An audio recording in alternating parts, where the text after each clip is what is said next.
Ante el panorama que enfrentamos, los criterios económicos siguen siendo grandes desafíos que pretenden una recuperación del actual periodo recesivo. Hoy nos acompaña el economista Gerardo Corrales Brenes para hablarnos sobre la situación económica actual y las perspectivas para el 2021. Agradecemos a nuestros patrocinadores Cyberfleet de Capro y a todos ustedes por acompañarnos en este su programa La Voz del Contador Privado.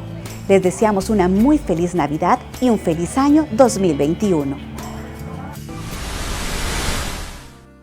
Hola, bienvenidos a un programa más de La Voz del Contador. El día de hoy nos acompaña el señor Gerardo Corrales, economista de la UCR, con una maestría en Banca y Finanzas del INCAE, con más de 30 años de experiencia y actualmente se desempeña como asesor y consultor para empresas en materia económica financiera, sin dejar de lado que este programa se transmite gracias a nuestros patrocinadores Tecapro y Cyberfleet.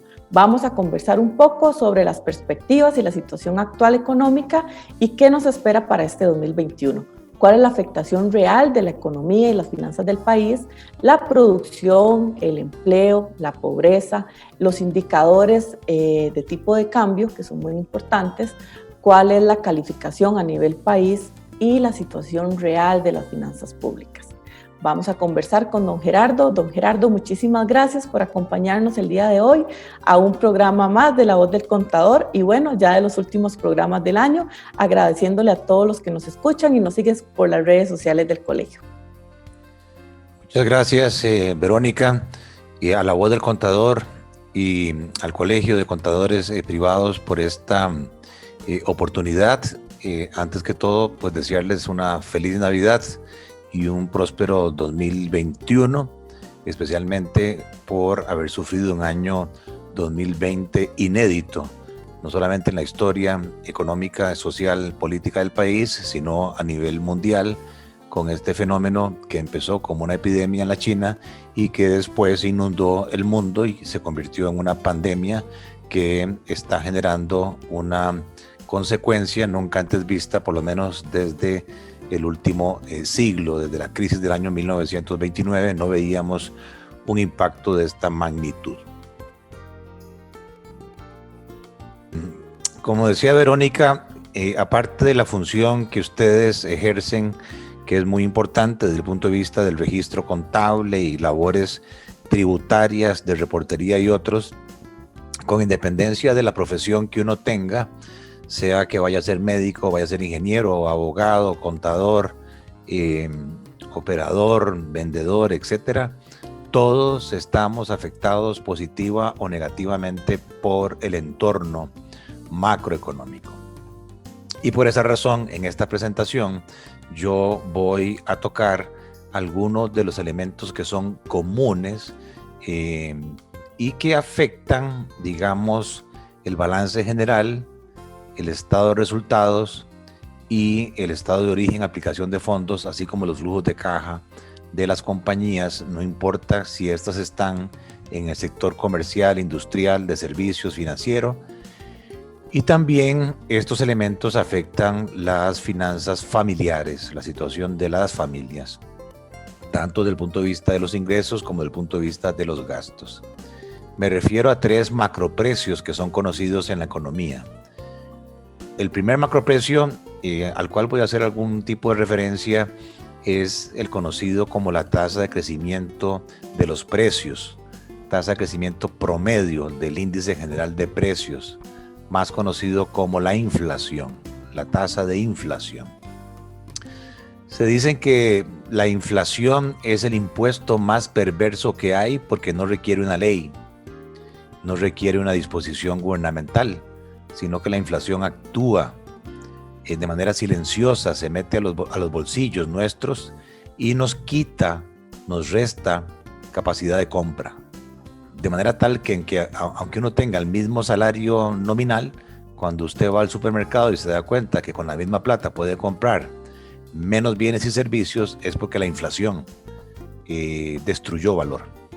Y por esa razón se dice que el inverso del poder de compra de nuestros salarios es precisamente el índice de inflación, y de ahí la importancia que se tiene tanto así que en el mundo los bancos centrales tienen como primera prioridad el control de la inflación, que algunos llaman el Inflation Targeting Focus, el enfoque en las metas de inflación.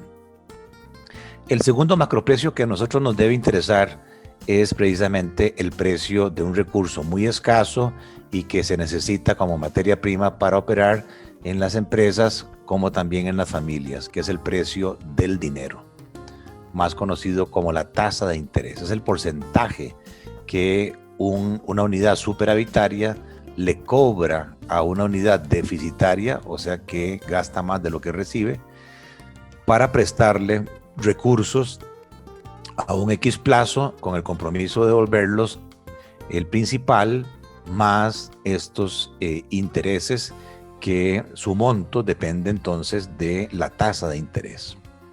Y en el caso particular de Costa Rica, siendo un sistema bimoneda, más o menos el 60% de nuestras transacciones se hacen en colones y el 40% se hace en dólares.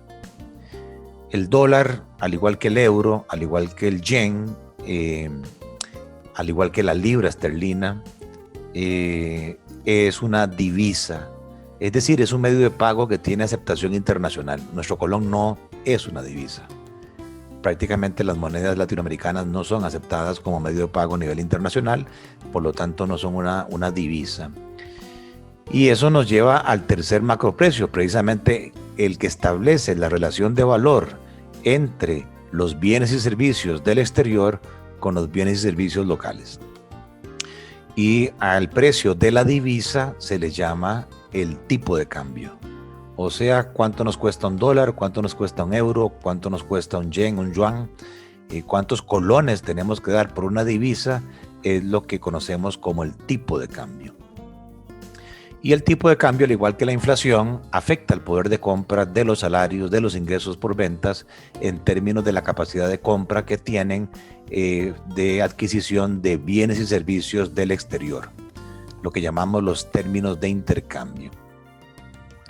Y también en mi presentación yo voy a hacer referencia, aparte de los tres macroprecios, al nivel de actividad económica del país. El nivel de actividad económica de un país se mide por el Producto Interno Bruto, básicamente por la tasa de crecimiento del Producto Interno Bruto descontado los precios. O sea que nos interesa medir los volúmenes. ¿Qué le está pasando al volumen de producción? El Producto Interno Bruto es el valor de la producción de bienes y servicios que realiza un país, normalmente en un periodo de un año. En el caso de Costa Rica, en el 2019, el valor de esa producción en dólares fue cercano a los 61,000 millones de dólares. Ese es el valor de la producción de todos los bienes y servicios que se producen en el país por parte de todas las compañías. Y que, como vamos a ver, no solamente a nivel de Costa Rica, sino a nivel mundial, es de los elementos más afectados por la pandemia. Porque las medidas que buscan prevenir, reducir las muertes por la pandemia, pues lamentablemente tienen efectos económicos. Las medidas de confinamiento, las medidas de distanciamiento, las medidas de limitar la movilidad de bienes y servicios, de personas, incluso todo lo que tiene que ver con viajes, todo el cierre de fronteras, pues tiene una repercusión negativa en la actividad económica, y eso lo que causa es que el mundo hoy esté en una recesión económica. Decimos que hay recesión económica cuando por 2 trimestres consecutivos la producción cae. En el año 2019 el mundo venía creciendo a un ritmo del 3%. Para este año las perspectivas de crecimiento del mundo son negativas. Más bien el mundo va a decrecer cerca de un 3,5%. Por eso se dice que el mundo, a consecuencia de la pandemia, está hoy en recesión económica. Bueno, hechas estas observaciones o definiciones de principio, voy a empezar mi presentación precisamente revisando cómo está hoy el nivel de actividad económica en el país y qué esperamos para el año 2021. Esto es bien importante porque nuestros procesos productivos, no importa si son agrícolas, industriales, de servicios, comerciales, tienen un alto contenido de un factor de la producción crítico que es el empleo, el factor trabajo. Aparte del trabajo, pues hay otros recursos productivos como el capital, la maquinaria, el equipo, el terreno, la actividad empresarial, pero nuestros procesos productivos siguen siendo muy intensivos en mano de obra y un alto porcentaje todavía en mano de obra no calificada. Entonces la consecuencia es que lo que le pase a la producción, positiva o negativamente, tiene incidencias sobre el nivel de empleo. ¿Y por qué esto es relevante? Bueno, porque ustedes muy bien saben que en el estado de resultados de una compañía, cualquiera que ésta sea, el primer renglón son ventas. Y si las personas no tienen empleo, no tienen ingresos. Y al no tener ingresos, no existen, aunque suene muy cruel decirlo, literalmente en una economía de mercado. Por más que usted vaya a un supermercado, por más que usted vaya a una farmacia, a un comercio, a un hotel, si usted no tiene un medio de pago, si usted no tiene ingresos, no existe. Es un fantasma. De tal manera de que a nosotros nos interesa qué le está pasando a la producción por su repercusión en el empleo, porque eso va a determinar si las empresas van a vender más, van a vender menos, y nos metemos en un círculo vicioso, porque si se vende menos, pues la consecuencia es que los empresarios se llenan de inventarios, no pueden vender lo que habían producido y entonces no necesitan seguir produciendo más y la consecuencia es empezar a despedir gente. Y al despedir gente, pues esas personas empiezan a tener problemas presupuestarios y reducen el consumo. Y al reducir el consumo se afecta la demanda agregada del país y eso a su vez afecta la producción y de nuevo afecta el empleo. Y nos metemos en este círculo de caída de la producción, aumento del desempleo, que hace entonces necesario que los gobiernos intervengan tratando precisamente de reactivar la economía. Tomar medidas que reactiven la economía. Bueno, como el Producto Interno Bruto toma algún tiempo ser calculado por el Banco Central, el Banco Central elabora un algoritmo que llamamos el Índice Mensual de Actividad Económica, que es como un predictor del Producto Interno Bruto, que se construye con datos o información que el Banco Central recopila de parte de distintas entidades de la actividad económica.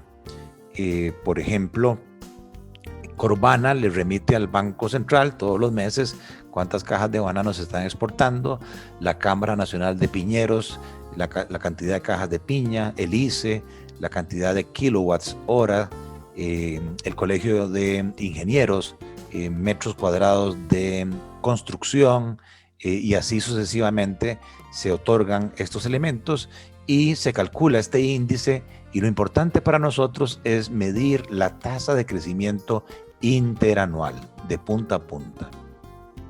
En este gráfico la línea negra que ustedes ven ahí nos demuestra que en febrero de este año la producción, el IMAE, venía creciendo respecto a febrero del año 2019 a un ritmo de 1.8%.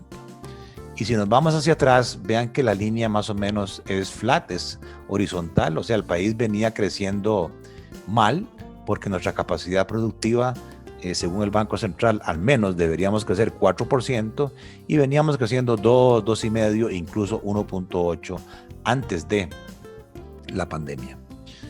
Lo otro que podemos ver es que esta producción total se divide en dos tipos de regímenes. La línea roja nos muestra la tasa interanual de crecimiento de la producción de las empresas que están en el régimen definitivo, o sea que no tienen ningún tipo de incentivo tributario. Y la línea azul nos muestra las empresas que están bajo el régimen especial conocido de zonas francas, que es una ley que a propósito emitió el país para atraer inversión extranjera directa, empresas extranjeras que se viesen motivadas por incentivos tributarios para venir a instalarse en el país, generar empleo y producir y exportar, que es el régimen de zonas francas.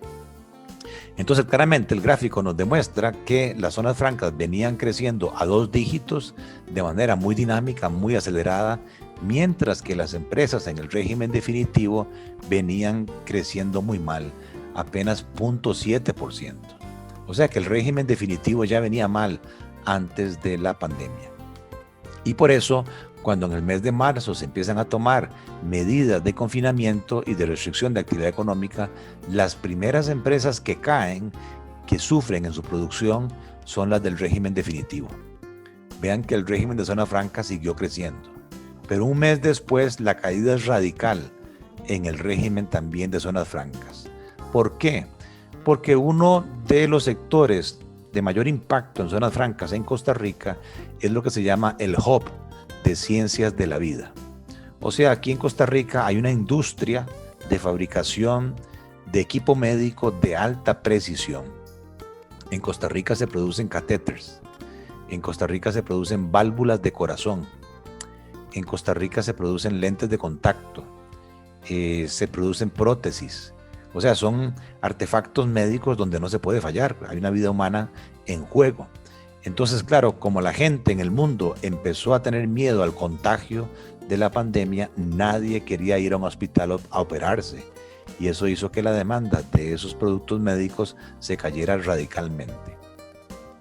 Y lo otro que podemos ver es que conforme el tiempo ha pasado y la pandemia continúa, el régimen definitivo se ha venido acentuando su caída hasta alcanzar el último dato de octubre, una tasa interanual de 8.8 negativo, pero que el nivel de actividad económica del país como un todo parece más bien haberse estabilizado en 6.6% de tasa interanual. ¿Por qué? Porque son las compañías que desde el mes de mayo en zona franca empiezan a mostrar una recuperación en su actividad económica, a tal punto que ya en octubre el crecimiento no solamente es positivo, sino que es un crecimiento fuerte de 6.4%. Por eso yo no entiendo el por qué algunos legisladores nuestros, liderados por un señor Ramos, creo, están proponiendo gravar a las compañías de zonas francas, con lo cual, pues obviamente eso estaría espantando no solamente porque hay una violación a un contrato, a una ley, sino porque hay otros países como Uruguay, Colombia, Panamá, Guatemala, que han emitido recientemente legislaciones con incentivos mayores para precisamente tratar de atraer a esas compañías cuya mayoría viene de los Estados Unidos. Entonces ahí hay toda una polémica que el país tiene que decidir en los próximos meses. Bueno. Qué interesante para nosotros como contadores poder visualizar esos gráficos y poder tener esa información a mano para también nosotros que estamos y tenemos a tantos clientes y tantas personas que nos consultan y nos preguntan qué criterio nos da o qué pensamos al respecto de algunos proyectos de ley y de algunas situaciones que se dan ahora a nivel país, decisiones que tienen que tomar los legisladores, como usted bien lo mencionaba, para tomar medidas para la reactivación económica. No todas las medidas a veces que se toman son las más idóneas y algunas más bien pueden venir a castigar un poco lo que es el tema de la economía, ¿verdad? Porque si vemos básicamente las zonas francas, si no estuvieran ahorita ese régimen especial, pues no habría crecimiento, como bien usted lo mencionaba, porque todo el resto de empresas han tenido una caída muy fuerte a nivel de la producción, y este régimen definitivo son todas las empresas que han tenido de una u otra manera una afectación muy importante a raíz de la pandemia. Entonces, cómo debemos realmente nosotros tener esta información a mano, que es sumamente importante, y poder analizar que tasar o poner tributos nuevos a algunos regímenes que nos están dando ahorita un respiro o que están moviendo la economía del país, no serían como la decisión más acertada en este momento, ¿verdad? Si las zonas francas no existiesen, como usted dice, entonces el país no caería a 6.6, sino que el país caería a 8.8. Pero además, 220,000 personas que dependen del régimen de zonas francas directa e indirectamente verían desaparecidos sus empleos y el régimen definitivo no las puede absorber. Quiere decir entonces que, como lo vamos a ver, el desempleo sería aún mayor. Ahora bien, sí es cierto que las zonas francas tienen un beneficio tributario, por eso vinieron al país, que es una exoneración, lo que técnicamente se llama un gasto tributario. ¿Cuánto es ese gasto? 1% del Producto Interno Bruto. O sea que el país está cediendo 600 millones de dólares anuales para atraer a estas empresas. Pero está demostrado en un estudio reciente de Procomer que por cada dólar de exoneración se generan 2.44 dólares de contribución por la vía de salarios, por la vía de pago de cargas sociales. Se le paga a la Caja del Seguro Social 900 millones de dólares al año. En salarios se pagan 1.800 millones de dólares, pero además hay un encadenamiento de 4.000 empresas que le suministran insumos a las compañías de zonas francas, donde un alto porcentaje de esas compañías son MIPYMES. Entonces hay que pensarlo muy bien cuando se dice, bueno, grabémoslas y esperemos a ver qué sucede. No se puede jugar con fuego. Chile acaba de anunciar una inversión de 500 millones de dólares que hace una empresa transnacional en un data center verde. Chile está dando una serie de beneficios competitivos para atraer. Todo el mundo está hoy, a propósito de lo que se llama nearshoring, de la disposición del gobierno de Estados Unidos de atraer inversión que estaba en el Asia, traerla más cerca de Estados Unidos. Hay una competencia a muerte entre Colombia, Uruguay, Brasil, Guatemala, Panamá, nosotros, tratando de convencer a esas compañías de que somos el mejor destino. Y si en esta coyuntura más bien salimos diciendo, rompemos el contrato, cambiamos las reglas de juego, los vamos a grabar, pues obviamente no nos veríamos muy bien.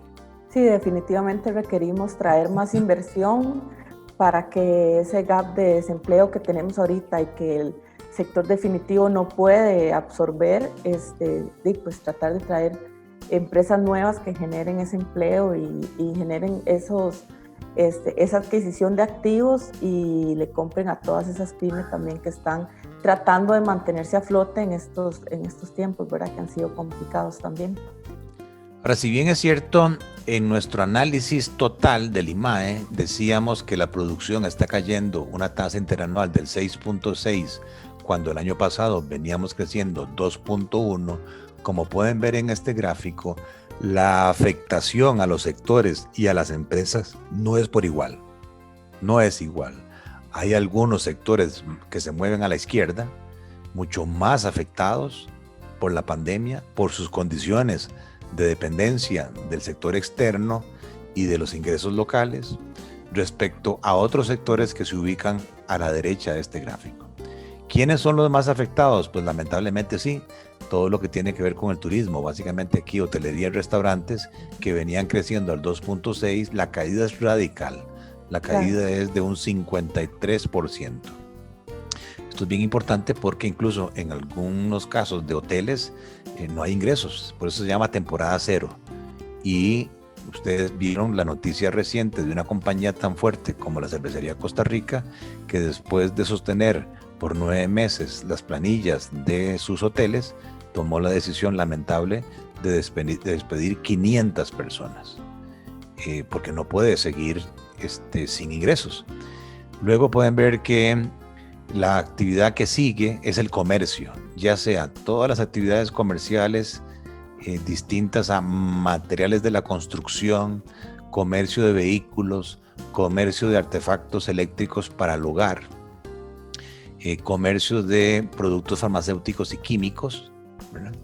Tal vez el menos afectado es el comercio de alimentos, de bebidas y tabaco, donde pueden ver que incluso la tasa interanual última es positiva, 0.6, pero el resto de actividades comerciales muestran una afectación entre el 26 y el 36% de caída. Entonces también el comercio es un gran perdedor de las consecuencias de la pandemia. Y el tercer sector que sufre bastante es el sector de transporte, que venía creciendo 1.2 y ahora sufre una caída de 24% en el mes de octubre. Claro, al limitarse la movilidad, pues todo lo que tiene que ver con taxis, todo lo que tiene que ver con buses, todo lo que tiene que ver con transporte aéreo, se ha visto muy afectado. Claro, y luego no podemos decir que es generalizado, como conversábamos en un inicio, ¿verdad? Que interesante verlo por sector, porque así también podemos ir viendo dónde se muestran algunos signos de recuperación y pues evidentemente hay una presión social de algunos sectores más que otros y realmente sí nos impresionó la pandemia, nos impresionó mucho y en algunos sectores más que otros. Realmente es muy interesante verlo porque uno generaliza, pero ya cuando lo ve por sectores ve cuáles realmente sí tuvieron como una afectación mayor que otros, ¿verdad? Sí, a la derecha podemos ver que hay 4 sectores que ya empiezan a mostrar tasas de crecimiento positivas, algunas pequeñas, 0.6, pero otras muy significativas, como 15.6. ¿Cuáles son esos sectores? Lo que tiene que ver con servicios profesionales, mucho de esto tiene que ver con Shared Service Centers, o sea, los centros de servicio compartidos que hay en el país, porque las compañías transnacionales han encontrado una beta de buena calidad de recurso humano para que la contabilidad, las finanzas, el pago de planillas, la proveeduría de las operaciones de estas empresas en todo el mundo o en regiones se haga desde Costa Rica. Infocomunicación, que es todo lo que tiene que ver con telecomunicaciones, todo el mundo digital, telefonía. Aquí está Colby, está Claro, Movistar. La industria particular de zonas francas y, como decíamos, la industria de suministros médicos en zonas francas es la que quizás es la que se recupera más rápidamente, en el tanto en que la gente empieza a saber convivir con el virus o ya incluso con la aparición de la vacuna, empieza la gente a vacunarse y a retornar la confianza a la actividad económica. Este es el comportamiento anual del Producto Interno Bruto. Como ven, nosotros hemos tenido 4 crisis económicas fuertes en los últimos años. La primera en el año 52-55, en el año 80, la última crisis de las hipotecas subprime en el año 2008-2009 y ahora la crisis de la pandemia. Vean lo interesante, que en todas las crisis la recuperación es en forma de V. Es en forma de V. ¿Qué quiere decir eso? Bueno, en el mundo y en Costa Rica se está esperando que en el 2021 haya un repunte, que la producción crezca ya en el 2021. Claro, vean que el crecimiento no es de la misma magnitud que la caída. Eso quiere decir que la pandemia nos costó o nos va a costar al menos 2 años. Eso significa en números una pérdida de ingresos por la pandemia de $4,000 millones de pérdida de crecimiento. O sea, que en el 21, aunque el Producto Interno Bruto va a crecer, no va a crecer lo suficiente para recuperar el nivel de producción que teníamos en el 2019, que eran los $61,000 millones. Nos vamos a quedar por debajo de los $60,000 millones. O sea, podemos decir que retrocedimos 2 años, don Gerardo. 2 años es el costo de la pandemia, exactamente, al menos 2 años. Y esos 2 años nos va a traer repercusiones y nos va a afectar muchísimo, me imagino, las tasas de interés, los tipos de cambio. Y lo voy a tocar una vez que termine esto. Vean que para el 2020 la caída general es del 4,5%. Pero hay sectores mucho más golpeados como el de hotelería y restaurantes, cuya caída es de un 35% anual, el transporte un 22% anual y el comercio un 9.8% y construcción. O sea, hay 4 sectores muy perdedores con la pandemia y si bien es cierto, en el 2021 el Banco Central proyecta una recuperación de 2.6% y vean que todos los sectores se van a recuperar, o sea, todas las tasas son positivas, no por eso quiere decir que ya nos salvamos y que cubrimos la crisis.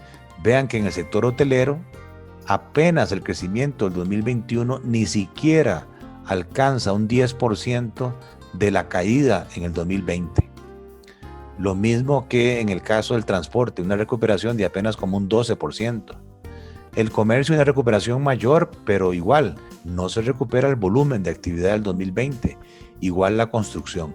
Solamente la manufactura, mucho guiado por zonas francas, y la agricultura son los sectores que se recuperan y vuelven a la actividad del 2019.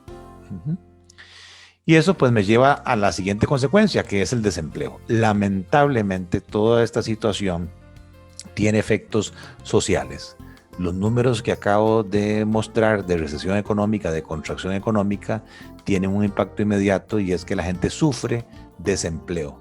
La tasa de desempleo, que venía ya alta, en niveles del 9, 10, 11, se ubica en el primer trimestre del 2020 en 12,5, y la pandemia, vean la magnitud, duplica el desempleo, lo tira al 24%, tira a un total cercano a los 700,000 costarricenses que están sufriendo problemas del empleo. Y si bien es cierto, los últimos datos muestran una recuperación de 1 punto, 2 puntos, que es positivo, pues todavía no es suficientemente fuerte la recuperación para alcanzar los niveles antes de la pandemia. Y mi proyectado para el 2021 es que lamentablemente el desempleo va a seguir siendo alto, en el orden del 18 al 20%. O sea, va a haber una recuperación, sí, de un 4 o 5%, pero todavía vamos a tener una cantidad importante de costarricenses sin ingresos. Y eso es importantísimo porque eso genera una presión social y lamentable, temas de delincuencia, temas de inestabilidad, temas incluso de narcotráfico, en la desesperación de muchas de estas personas por llevar alimento a sus familiares. Esto es bien importante porque aunque nosotros lidiamos con números, todos los números que ustedes reportan, contabilizan y demás, tienen rostro humano. Y la otra parte importante a mencionar es el subempleo. El subempleo se da cuando una persona es contratada pero menos de 40 horas semanales. Quiere decir que se le redujo la jornada laboral a consecuencia de la pandemia. Vean la magnitud del impacto. El subempleo está creciendo a un 20%. Este no ha decrecido, sigue creciendo. ¿Por qué? Porque ya hay 16,000 empresas que le han pedido al Ministerio de Trabajo suspensión de contratos laborales o reducción de jornadas laborales. O sea que la crisis todavía, desde el punto de vista económico, no ha sido superada. Y lamentablemente, este fenómeno de el empleo y subempleo está muy focalizado en 2 sectores, que son los que más sufren las consecuencias del empleo y subempleo de la pandemia. Jóvenes de 15 a 24 años, la tasa de desempleo se dispara al 50%. O sea, de cada 2 jóvenes, 1 no encuentra empleo. Y el otro sector muy afectado con la pandemia, lamentablemente, son las mujeres. La tasa de desempleo en las mujeres se incrementa al 30%, que casi duplica la tasa de desempleo de los hombres, que es 17%. Y aquí es bien importante decirlo, porque lamentablemente nosotros los hombres somos muy irresponsables, hacemos los chiquitos, nos vamos, y las mujeres tienen la responsabilidad de velar por sus hijos, pero dado que la pandemia hace que el ciclo escolar se vea suspendido, muchas de estas mujeres tienen que retirarse, salir incluso de la fuerza laboral para dedicarse no solamente al cuidado de sus hijos menores, sino también adultos mayores. Y de ahí la importancia de las famosas redes de cuidado. Si las redes de cuidado no funcionan, pues lamentablemente el desempleo femenino se ve incrementado. Y este otro gráfico es contundente, porque nos dice dónde destruyó el empleo la pandemia. Vean que en el primer trimestre del 2020 habían 2.2 millones de personas ocupadas. Y ahora con la pandemia, esa cantidad de personas ocupadas cayó a 1.800.000. O sea, el COVID destruyó 400,000 empleos, una caída, una destrucción del 20%.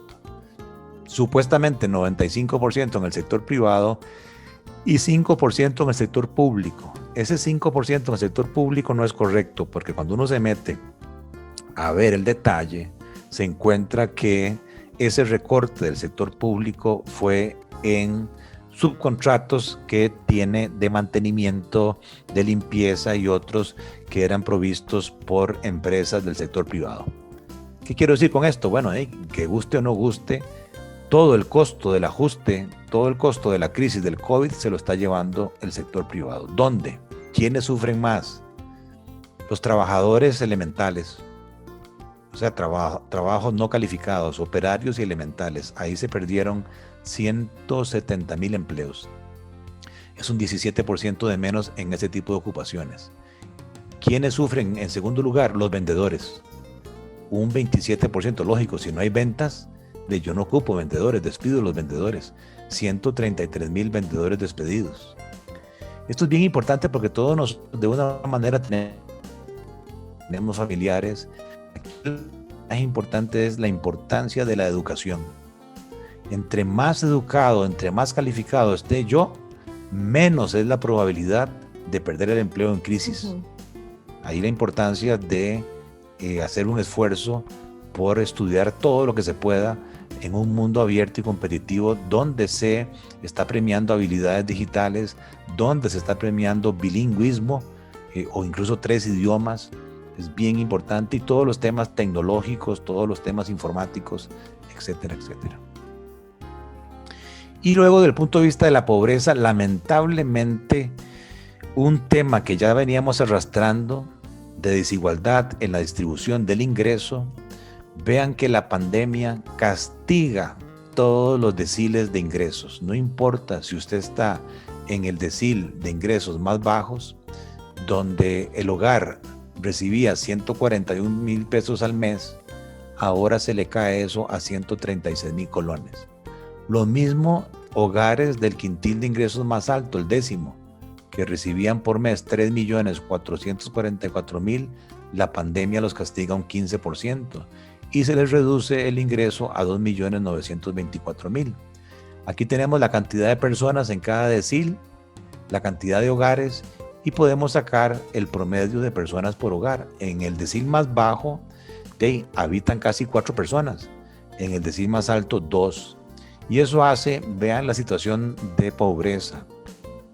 En el decil de ingresos más bajos hay 616,000 personas que tienen un ingreso mensual de 35,000 colones.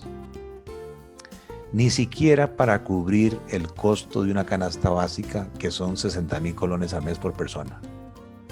Yo sé que nosotros nos quejamos y decimos que la estamos pasando muy mal, pero imagínese usted estar en una condición como estas 600,000 personas que reciben al mes 35,000 colones.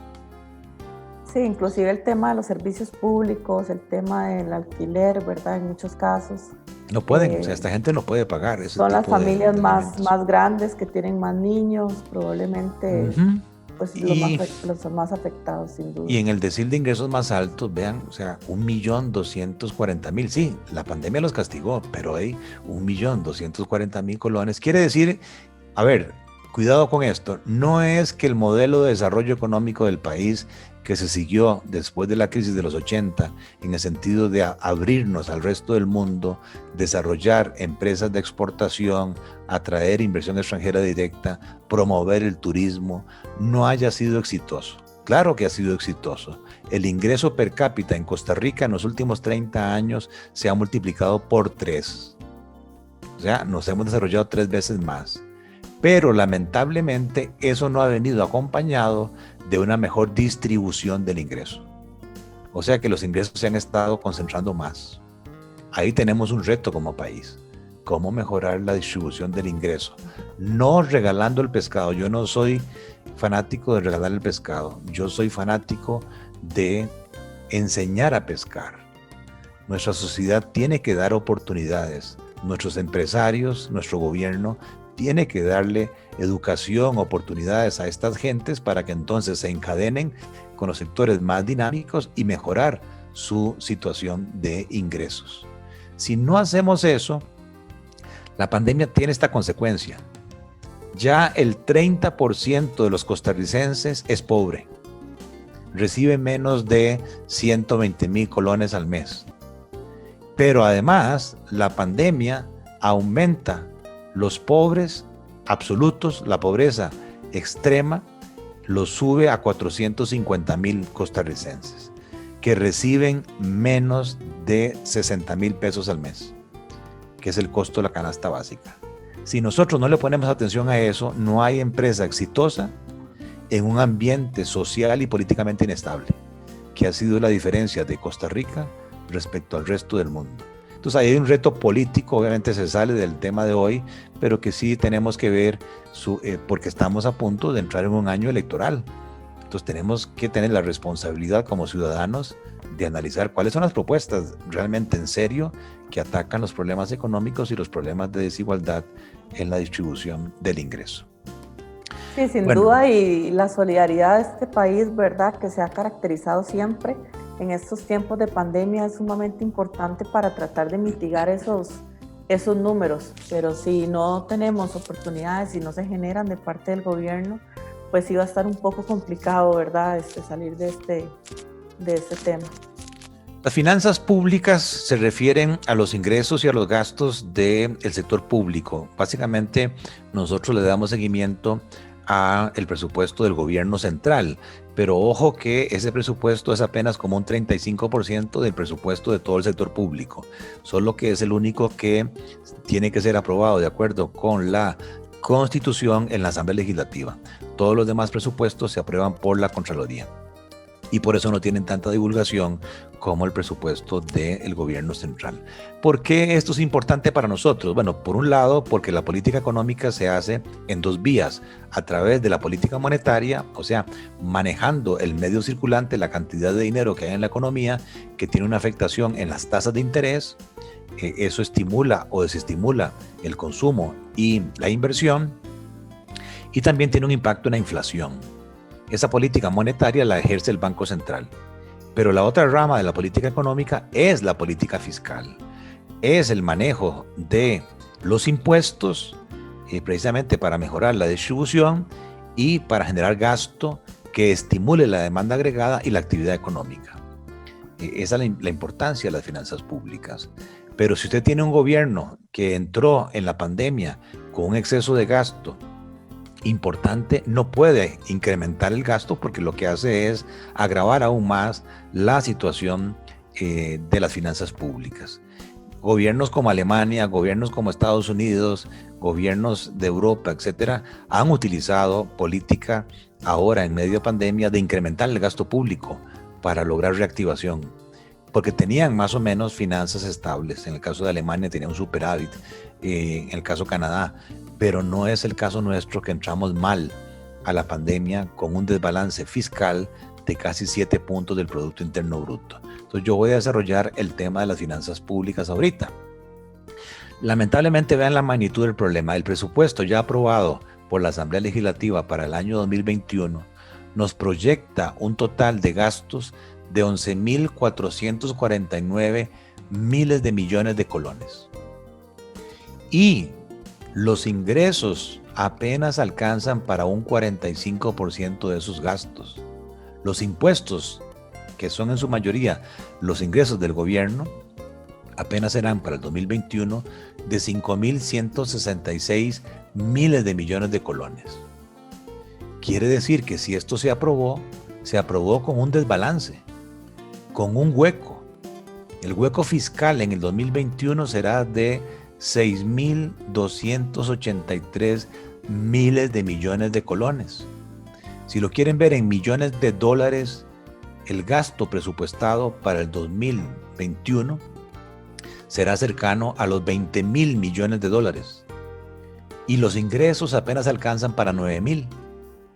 Quiere decir que el hueco fiscal nuestro en dólares en un año es de 11,000 millones de dólares. Es que yo creo que la gente no ha entendido la magnitud del problema fiscal en el que estamos metidos. Como gran cosa se dijo, es que la Asamblea recortó el presupuesto en 150,000 millones de colones. Sí, ¿sabe cuánto es eso del gasto presupuestado? 1.3%. Ni cosquillas le hizo al presupuesto del 2021. Suena mucho dinero, pero realmente a nivel porcentual es muy bajo. Claro. ¿Qué quiere decir esto? Importante para nosotros. Varias cosas. Uno, que la Asamblea Legislativa aprobó al gobierno financiar el 55% de su gasto con nueva deuda. O sea que en el 2021 el gobierno está autorizado para llevar bonos de deuda interna por 11,000 millones de dólares a nuestro mercado financiero. ¿Eso es mucho o es poco? Para eso requerimos el dato de cuánto es la riqueza financiera del sector privado en Costa Rica. Esto es la cantidad de ahorros que hay en Costa Rica. Son 50,000 millones de dólares. Y alguien podría decir, bueno, el faltante son 11,000 y usted me está diciendo que hay ahorros por 50,000, suficiente. No, es que esos 50,000 millones ya están colocados. Se colocaron en el pasado en otros bonos que financiaron los déficits pasados o están colocados en cuentas corrientes, cuentas de ahorro, certificados, ¿verdad? Ya eso está colocado. Y esa riqueza financiera lo que crece al año es un 5%. 5 por 5, 25. O sea, plata fresca lo que va a haber son 2,500 millones de dólares. Y solo el gobierno, sin tomar en cuenta a las familias y a las empresas, va a requerir 11,000 millones de dólares. ¿Qué quiere decir esto? Que en el 2021, sin duda, el precio del dinero, sea en colones o sea en dólares, va a subir, porque no hay cama para tanta gente, decía Celia Cruz. El gobierno va a requerir 11,000, las familias van a requerir crédito, lo mismo que las empresas, y el dinero fresco disponible solo es de 2,500, salvo que el gobierno empiece a buscar financiamiento externo, ya sea con multilaterales, emitiendo eurobonos, préstamos, etcétera. Lo cierto es que el 2021 se visualiza muy duro en términos de tasas de interés. ¿Y eso cómo me impacta? Como la mayoría de los préstamos de hipotecas, de casa, de carro, de tarjetas están a tasas variables, si la tasa básica sube, si la tasa LIBOR sube, si el costo del financiamiento en dólares local sube, pues mis cuotas de préstamos para el 2021 me van a subir. Es mayor el porcentaje de mi ingreso que va a tomar el servicio de la deuda.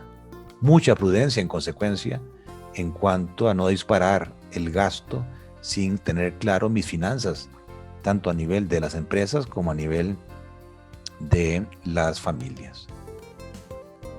Este otro cuadro, vean que muestra 3 años, el 2007, 2019 y 2020.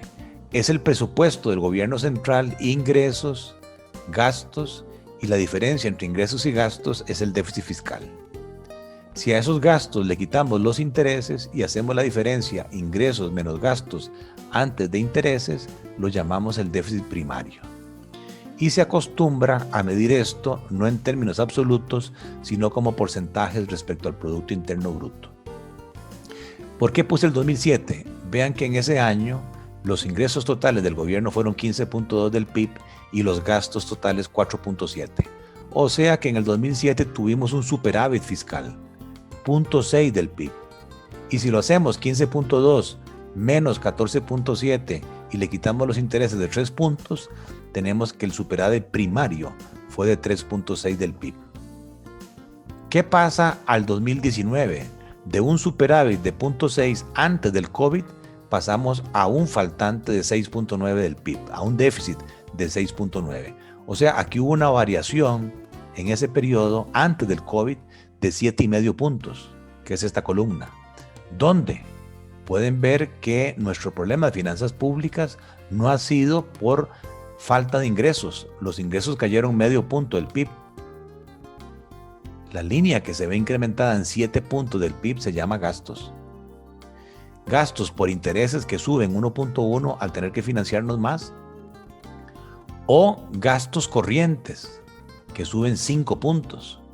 Y en gastos corrientes claramente hay dos disparadores del problema fiscal: remuneraciones a través de las convenciones colectivas y los pluses, y transferencias, que son leyes que se aprobaron para que el gobierno asigne de su presupuesto a los regímenes de pensión del magisterio, de la asamblea, de la caja y otros recursos de impuestos, y también a las universidades a través del Fondo de Educación Superior y a ciertas actividades supuestamente de índole social, pero que un gran porcentaje se queda también en remuneraciones. Y vean que el COVID lo que hizo fue disparar el problema. De 6.9 nos tiró a un déficit de casi 10 puntos. O sea, 3 puntos de diferencia, que están explicados por acá. 3 puntos de diferencia. Como ven, el COVID sí es diferente. Aumentó el gasto, pero lo aumentó en 0.5. El problema del COVID es que nos castigó la recaudación de impuestos. 2,5% del PIB pasó de 14.8 a 12.3. ¿Por qué? Al haber menos actividad económica, hay menos ventas, menos IVA, menos utilidades, menos impuestos renta, menos importaciones, menos impuestos de aduanas, etc. Dicho de otra manera, si nosotros logramos reactivar la actividad económica, vean que la recaudación tributaria automáticamente subiría 2,5 puntos y mejorarían las finanzas públicas. O sea que el gobierno está metido en un embrollo, tiene un problema serio de atención de un faltante de ingresos o un exceso de gastos de 10 puntos del PIB. Si yo les dije que el PIB eran 61,000 millones de dólares, 10 puntos del PIB quiere decir que al gobierno le faltan por año 6,100 millones de dólares de desbalance en sus finanzas para atender la diferencia de ingresos y gastos. Y eso históricamente se ha venido cubriendo con deuda. Vean, esta es la relación de la deuda del gobierno al Producto Interno Bruto. El nivel de apalancamiento era 24%. Pero a partir de ahí hemos venido cubriendo los déficits con más deuda, hasta que el año pasado llegamos a 58,5%. Y para este año se estima 70% de apalancamiento, y si no hacemos nada en el escenario pesimista, nos iríamos a un apalancamiento del 93%. O sea, tasas de interés crecientes incluso hasta el 2024. O sea, aquí la conclusión es: tenemos que atacar no solamente el déficit, sino el tamaño de la deuda, el saldo de la deuda. Vean que incluso es tal el componente de la deuda que tenemos que pagar intereses. ¿Cuánto? Más del 5% del Producto Interno Bruto nuestro se va en pago de intereses de la deuda. Muy por encima del promedio de los países de la OCDE, que dedican menos del 2% al pago de intereses. Muy por encima de Chile, que dedica el 1% del Producto Interno Bruto al pago de intereses. Y por encima de Colombia y México. O sea, tenemos un problema serio de finanzas públicas al cual hay que entrarle fuertemente, porque si no vamos a seguir pagando intereses, y eso tiene consecuencias sobre las empresas y sobre las familias. Este otro cuadro nos dice esa deuda de 40,000 millones de dólares este año, cómo va a vencer. Vean que para el 2021 las amortizaciones son 3,500 millones de dólares. Ojo, si decíamos para el 2021 el gobierno necesita cubrir 6,100 millones de dólares de su déficit, a esto hay que sumarle las amortizaciones, 3,500. O sea, las necesidades anuales, ahí llegamos a la cifra de los 11,000 millones de dólares que decíamos antes. Y lo preocupante es que el 2022 también se ve retador en vencimientos, y lo mismo el 2023, más fuerte aún, con 4,000 millones de dólares. Para nuestra fortuna, y por eso estamos en mi criterio todavía con la posibilidad de no caer en un default, en un incumplimiento de obligaciones, vean que la mayoría de la deuda que se vence es deuda interna. Prácticamente el vencimiento de la deuda externa en los próximos 2 años es mínimo. Y del total de la deuda, solo un 23% es deuda externa. el 77% es deuda interna. ¿Y eso qué? Bueno, eso es muy importante, porque es deuda que se negocia aquí en Costa Rica. Y además de ese 77%, el 72% está en manos del mismo sector público. Los tenedores de esa deuda son la Caja, el ICE, el INS, los bancos del Estado y las operadoras de pensiones. Pero además, vean que en este cuadro el costo de esa deuda interna es de casi 10, mientras que la deuda externa nos cuesta 4,5. Lógico, aquí lo que hay que hacer es sentarse el gobierno, el ministro de Hacienda, con esas entidades y decirles, miren, aquí tengo dos alternativas. O me voy a un default y no les pago nada, o ustedes revisan sus flujos de caja, yo les puedo pagar un 20% ya, y el restante 80% emitimos un bono a 5 años plazo. Y eso le quita presión al flujo de caja del gobierno. Y dos, ahí sí, de manera voluntaria, tengo que convencerlos de que no me sigan cobrando 10% de costo, sino que ese nuevo bono me lo emitan por lo menos con 2 puntos de menos en intereses. Y por esa razón creo yo que todavía tenemos opción nosotros de resolver en casa el problema de las finanzas públicas. Pero eso implica tomar decisiones. Correcto. ¿Cómo pinta el 2021 en finanzas públicas? No tan bien. Vean que el déficit sigue siendo alto, 8.4 del PIB. El déficit primario sí mejora un poco por el impacto ya de la ley 9635, de mayor IVA, mayor recaudación, mayor recuperación económica. Pero los intereses, si no renegociamos, esos intereses van a seguir chupándose 5.4 del PIB y afectando el déficit total. Y vean que el 2021 va a requerir cubrir ese déficit de 8.4 más vencimientos, amortizaciones por 6.7. O sea, las necesidades de financiamiento del gobierno en el 21 son de 15 puntos. Y ya en el 21, la misma Hacienda quien da este dato, ya no va a haber tanta plata de multilaterales, apenas 1.1 del PIB respecto a 5.4 que hubo este año, y eso va a tener que obligar a Hacienda a emitir eurobonos, pero con el perfil de riesgo que tenemos hoy, que es una calificación de riesgo B. Recuerden que la mejor calificación de riesgo es AAA. Nosotros tenemos B, Panamá tiene triple B. Eso hace que, por ejemplo, Panamá salió a captar fondos en el mercado internacional y logró captar a 40 años plazo a una tasa de interés del 2,5%. Si nosotros con la calificación de riesgo que tenemos hoy, B, salimos a captar plata, nos dirían máximo 10 años y una tasa de interés del 10%. Pero ¿qué es el agravante? Que si nosotros no resolvemos el problema de las finanzas públicas, nos van a hacer sin duda un downgrade, una reducción en la calificación de riesgo. Y podría ser incluso que por este problema de altos vencimientos, el downgrade no sea de B a B menos, que es la siguiente escala, sino que podría ser a triple C. Y ahí sí, el triple C son países que han incumplido el pago de su deuda. ¿Quiénes son? Mozambique, Angola, el Congo, República del Congo, Surinam, Belice. Estaríamos por debajo de todos los países centroamericanos, incluyendo Nicaragua, menos Belice, en cuyo caso el acceso al financiamiento estaría muy limitado y quien quiera especular con nosotros nos cobraría al menos 15% de tasa de interés en dólares. Imagínense, ese 15% sería el piso del costo del fondeo. Los bancos aquí tendrían que prestar a la gente en dólares al 20%, mínimo. Las cuotas se dispararían. Esa es la magnitud del problema fiscal y las consecuencias. Y la diferencia, vean, el 21, el gobierno tendría que venir de nuevo al mercado interno a llenar 11.4 del PIB que le hacen falta.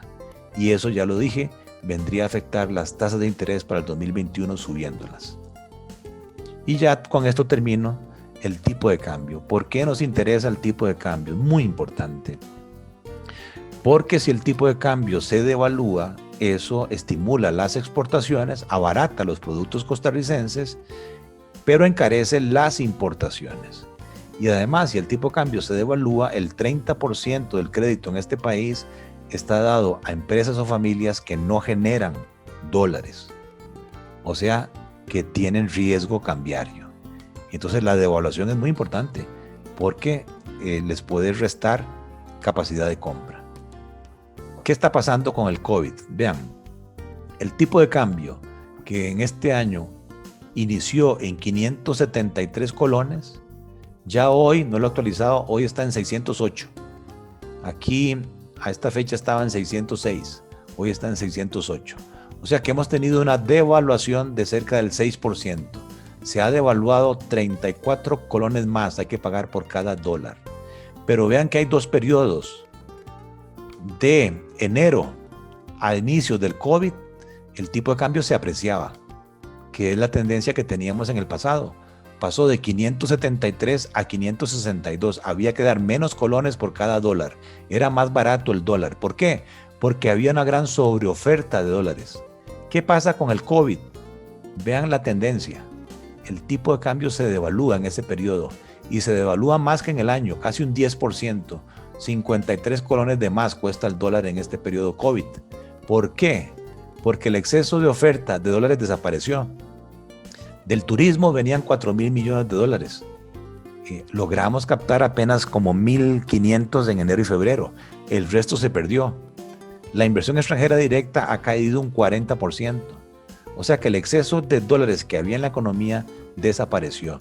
Y eso ha obligado que el Banco Central tenga que hacer garra de sus reservas, que perdió 1,000 millones de dólares, para contener ese faltante de dólares que hay en el Monex o en el mercado cambiario. Véanlo aquí. Nosotros como personas y empresas vamos a los bancos a comprar o vender dólares, que estas barritas me dan las compras netas, el neto entre compras y ventas que hacen los bancos a las familias y a las empresas. Vean que salvo un mes en los últimos 2 años, solo en este octubre hubo ventas netas de los bancos al público. Todos los demás meses es exceso de dólares. Pero vean lo que pasaba antes del COVID. En enero de este año hubo sobrante de dólares que compraron los bancos a las familias y a las empresas por 219 millones de dólares, prácticamente 3 veces más que el sobrante del año pasado. Lo mismo en febrero, lo mismo en marzo. Entra el COVID y vean lo que pasa. El exceso de dólares en abril fue mayor, ¿verdad?, que en abril del año pasado. Pero ya en mayo cambió la cosa. Y mucho más en junio. El exceso de dólares cayó. Más en julio. Se recupera algo en agosto y en septiembre, pero en octubre ya la situación fue crítica y hubo falta de dólares en el país. Y en noviembre se vuelve a recuperar, pero todavía muy abajo de noviembre del año pasado. Y esto se refleja en la intervención del Banco Central, que el Banco Central venía y recogía todos esos dólares, y vean que esa intervención más bien se ve reducida, y en octubre el Banco Central tuvo que venderle al Monex de sus reservas 160 millones de dólares para evitar de que el tipo de cambio siguiera subiendo. Lo mismo que en noviembre tuvo que disponer de 32 millones. Y si vemos las reservas como un todo, que el Banco Central antes acumulaba más reservas, 77 millones, 195 millones, 250 millones, a partir de julio de este año por el COVID, no solamente ha tenido que entrar a vender dólares al Monex, que es esta línea roja, que se llama intervención por estabilización, sino que también ha tenido que venderle al gobierno, al sector público, 300 millones en agosto, 135 millones en septiembre. Si sumamos de julio a hoy, hay 750 millones de dólares que el Banco Central le vendió al sector público de sus reservas, pero no ha recuperado esas reservas llevándolas al Monex. ¿Por qué? Porque lo que hubiese hecho es disparado el tipo de cambio. O sea que este tipo de cambio de 608 colones hoy está artificialmente sostenido. Si el mercado fuese libre, el tipo de cambio fácilmente hoy estaría en 680 colones por cada dólar. Porque hay un faltante de dólares. Por eso, si yo leyera el mercado, en el 2021 tendríamos de nuevo una devaluación. Y la devaluación podría ser severa. ¿Qué es lo que hace que no estemos pensando en una devaluación muy fuerte? Que desde el punto de vista comercial, si hay un mayor déficit en la cuenta corriente, por menos ingresos de dólares por turismo y por una caída de la inversión extranjera directa de casi 1.000 millones de dólares. O sea que si estos dos elementos moviesen el tipo de cambio, tendríamos una devaluación porque hay un faltante de 1.500 millones de dólares. ¿Qué es lo que hace la diferencia? Las finanzas públicas y la forma como el gobierno decide financiar su faltante fiscal. Si lo hace con créditos externos, llegan al país 2.500 millones de dólares artificiales que no provienen de actividades productivas, sino que es deuda del gobierno. Y es de tal magnitud esa cantidad de dólares que cubre los faltantes fundamentales, pero además le sobra plata al Banco Central, acumula 900 millones. ¿Qué quiere decir esto entonces? ¿Qué le va a pasar al tipo de cambio? De ahí lo que le va a pasar es lo que el Banco Central quiera hacer. Porque si estos créditos se aprueban en el 2021, el Banco Central va a tener muchos dólares. Si los lleva al Monex, podría incluso apreciar el tipo de cambio. Si se los deja, lo que tendríamos es un tipo de cambio estable, una devaluación que no debería superar el 5% en el año 2021.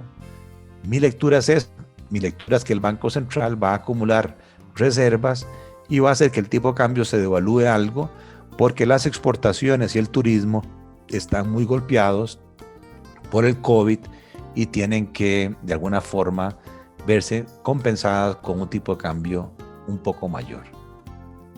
En resumen, estamos ahora con retos importantes para este 2021. Se está negociando un crédito con el Fondo Monetario Internacional de 1.750 millones de dólares. No es por esa cantidad de plata, porque ese dinero se desembolsa en 3 años. O sea, estamos hablando de 500 millones por año, faltantes son 11.000. Sino que el fondo nos viene a dar confianza, viene a dar credibilidad, viene a dar autoridad para que los inversionistas locales e internacionales les sigan prestando plata a Costa Rica. ¿Por qué? Si se firma un convenio con el fondo, entonces el país se compromete a ejecutar reformas. ¿Cuáles? Ley de empleo público, ordenar el tema de los pluses, ordenar el sistema de remuneraciones en el sector público, donde un mismo puesto tiene diferencias salariales de hasta un 600%. Ya las remuneraciones en el sector público se llevan el 25% del presupuesto, 5.000 millones de dólares, de los cuales 2.100 son pluses, 1.900 son salarios base y la diferencia son cargas sociales. Un rediseño del aparato estatal, tenemos que hacerlo más chico, más eficiente. No puede ser que hayan, por ejemplo, en vivienda 3 entidades, el INBU, el BAMBI, el Ministerio de Vivienda, todas haciendo lo mismo, ¿verdad? Son 330.000 empleados que están ubicados en 350 entidades, muchas de las cuales ya perdieron vigencia. Ley para unificar los regímenes distintos al régimen de validez, vejez y muerte, y que hace que hoy del presupuesto se le dedique a esos regímenes. Ley para la eliminación de exoneraciones injustificadas, reformas a la Constitución política para que la autonomía supuesta del Poder Judicial y de las universidades esté supeditada al principio de equilibrio presupuestario, para que a la educación se le asigne no más del 8% o al Poder Judicial no más del 6% de los ingresos del gobierno, no como dice hoy, que al menos se le debe dar el 8% o al menos el 6%. Hay que evaluar reciclaje de activos. ¿Esto qué es? Una carretera que termina el gobierno y que invirtió 600 millones de dólares, se puede poner en gestión pública, en alianza público-privada, el gobierno recupera 600 millones, ya sea para seguir haciendo inversión o para amortizar deuda, y se le da en gestión a ese operador privado. Venta de algunos activos estatales para amortizar deuda, algunos impuestos que vienen como rentas de capital Esto es unificar las tarifas de intereses y ganancias de capital todas al 15% y eventualmente subir por 2 años un 10% esa tarifa, y lo mismo que la renta global. El tema de un supuesto gravamen por 2 años de los salarios públicos y privados transitorios, lo mismo que renta mayor, un aporte de 3 puntos más en la renta de las empresas, y por último un combate fuerte a la evasión y al fraude fiscal para mejorar la recaudación tributaria. Bueno, con esto está mi presentación. Yo diría que el 2021 es un año bien retador, va a ser mejor que el 2020, pero ojo que no tanto mejor. Todavía vamos a tener un problema de desempleo fuerte, altas tasas de interés, un problema serio de financiamiento de las finanzas públicas, y todo va a depender de lo que en estos días se negocie en la Asamblea Legislativa con respecto al Fondo Monetario Internacional. Sí, sin duda, totalmente de acuerdo con usted, don Gerardo. Nos toca un 2021 bien retador, con muchos desafíos. Esperemos que esos legisladores, Dios los llene de sabiduría para tomar las mejores decisiones. Sin duda hay mucha presión social en este momento, y para nosotros es muy importante llevarnos toda esta información, saber qué nos espera para este año que viene. El tema de productividad y desempleo sin duda es uno de los temas pues, más relevantes por la presión social que se siente en este momento a nivel país. Y bueno, las decisiones y todo el tema del fondo sin duda también es sumamente importante. Y lo que siento yo como contadora, como contribuyente y como ciudadana de Costa Rica es que realmente el país requiere un cambio estructural de las finanzas, no más paliativos, porque creo que los paliativos se convierten en una bola de nieve, como dice uno, y lo que hace es pues encarecer más y agregar más presión a nivel país. Le agradecemos muchísimo la participación en el programa de La Voz, muy complacidos, y bueno, desearles a todos los que nos escuchan una feliz Navidad, que tengan un próspero año 2021 y muchas bendiciones para todos. Muchas gracias, que pasen bien. Hasta luego, Gerardo. Hasta luego.